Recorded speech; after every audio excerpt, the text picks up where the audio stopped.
Here's a quick preview of some of the Sunday haul. Got some stickers right here. This Nagatoro one, the warning sign. Kirby with the Asahi. And my favorite yokai, this little kappa. This is something I picked up at Frankenson's.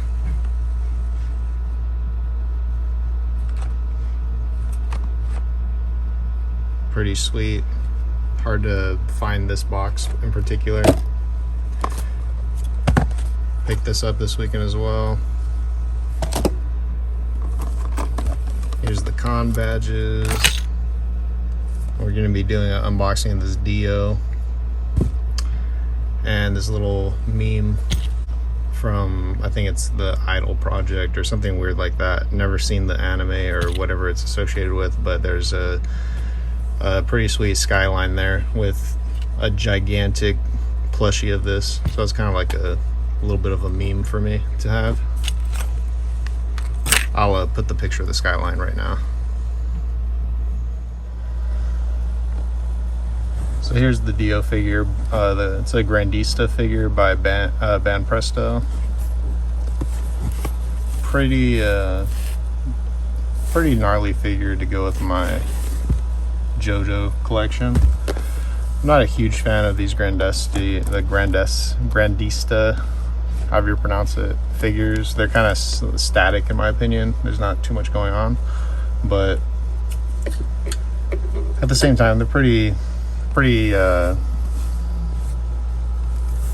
sweet. I mean, they may be pretty static and stiff, but they're pretty detailed and gnarly.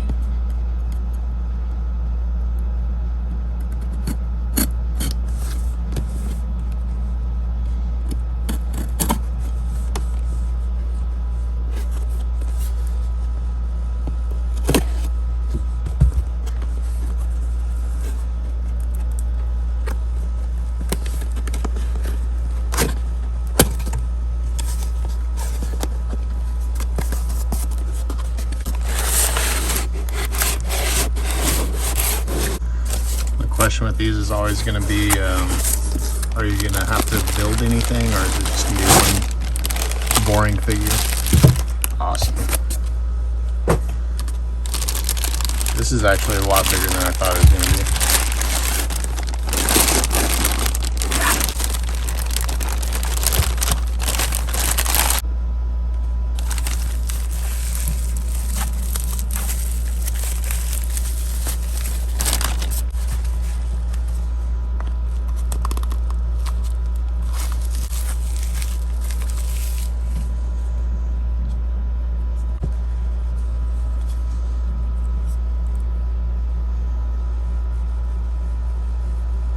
The paint job on this is actually pretty solid besides the little spot right there.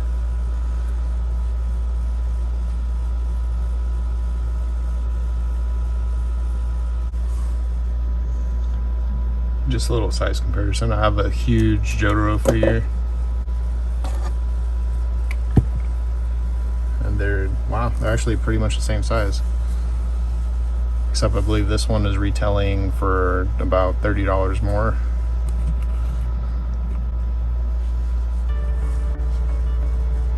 That's pretty sweet.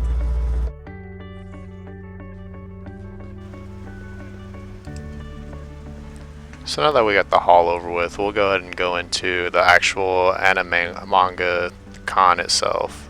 So it's pretty, honestly, I don't know. I didn't know anything about this con going into it. It's kind of one of those things that it popped up. My girlfriend actually mentioned it, and I've seen that the tickets were available. It was coming up in 2 weeks, and it's kind of like one of those, we got the day off, so why not? Let's just go for the day. So I picked up some tickets for Saturday, as well as some corny Demon Slayer cosplay, and drove down to SoCal Friday night after work. Friday was the first day, and from everything we could see on social media, it looked like Saturday was going to be a fun time. Anticipating a long line Saturday morning, we dragged the morning out by going to Frankenson's and grabbing some coffee before changing into our cosplay and heading to what we thought was going to be a 30-minute long line. We didn't think it was going to be anywhere where it was. As we got there, we finally found some parking about a half mile away, so we had to walk in the breezy 105-degree weather, and where and we were pretty much greeted by this line that wrapped around 3 times outside of the convention center. It was pretty gnarly to say the least to see that while it was that hot. It was even to the point where people that were by the front of the line, they said that they were waiting there for 3 hours and still were not in the convention, and so they're bailing out. They couldn't take it anymore. Me and my girlfriend, we don't really detour from long lines. Even not too long ago, we ended up spending I want to say somewhere around 6 hours in a line just to go on the Hypeland Naruto collab pop up shop that they did out in LA. But waiting for 3 hours in line meant that we are only going to have like 20 minutes to explore and buy the Wii paraphernalia that we wanted to. So it's kind of disheartening hearing that it was taking people that long. But luckily, the people in line were very hopeful, and all the interesting cosplay and the people around made the wait pretty enjoyable. And luckily, in our case, it only took us an hour to get to the front.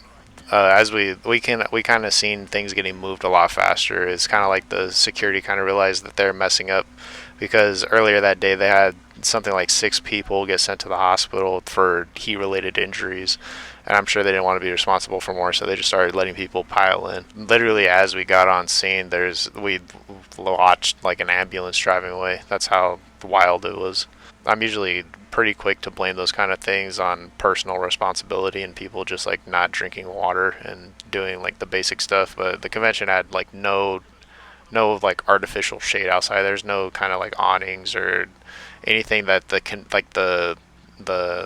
Animanga people actually put up. They were just relying on any shade that came off of the building itself, and there's no like water out or anything like that. But I will say that there was like some good Samaritans that came out and bought water for people, and they're going up and down the line giving out to people out of like their own money. So it was pretty cool to see that. And then getting into the convention, everything, including getting your badges, was extremely unorganized and confusing. Anyone could have just walked in without purchasing any tickets and just strolled in without paying. As far as the inside one, it is clear that they completely oversold and let too many attendees in. They ended up giving us Friday badges instead of the Saturday ones that we're supposed to get. They just oversold that badly. But in the long run, although we ran into like these minor annoyances and issues, we didn't let it hold us down. We still enjoyed the 2 hours we got of just like strolling around and doing whatever we wanted to do. We ended up having such a good time that the masochists that we are decided to stay one more day and give it a second try on Sunday. Now, at this point, tickets for Sunday were closed off for sale, and it was obvious this was like a damage control move, because I want to say that day on Saturday, that like earlier in the day, I could have bought tickets for Sunday. It's like they closed it off because they realized so many people are demanding refunds and so pissed off at them that they kind of had to try to control the crowd for Sunday to make sure that it wasn't a repeat. But after searching around, we ended up finding a way to get some passes in for Sunday. Expecting the same chaos. We arrived a lot earlier than the first day because we're trying to leave a little bit earlier too. And to our surprise, is like parking everywhere. We were able to park right across the street. And even bigger surprise was when we got to the convention. From the point that we left our car to inside the convention and get our badges, it was maybe 10 minutes tops. Before we actually entered into the convention center itself, we figured it must be completely empty, but we were dead wrong. It was just as packed as Saturday. Under the threat of mass refunds and people pissed off, they just whipped everything into shape and somewhat redeemed themselves, in my opinion. It made the whole experience a lot more enjoyable and allowed us to purchase big items than just walk them out to the car and stroll back in without a problem, without waiting around. Is weird because it's obvious that they're capable of doing this the entire time. Why was Saturday so chaotic? Like it doesn't really make sense from an outside perspective. I guess we just have to wait for the organizers to speak out for themselves and see how they address it, if they do. Anyway, I still had fun hanging out and plan on going back next year. Thanks for watching, and I'll see you soon for another Yu-Gi-Oh! Unboxing. Pretty exciting stuff.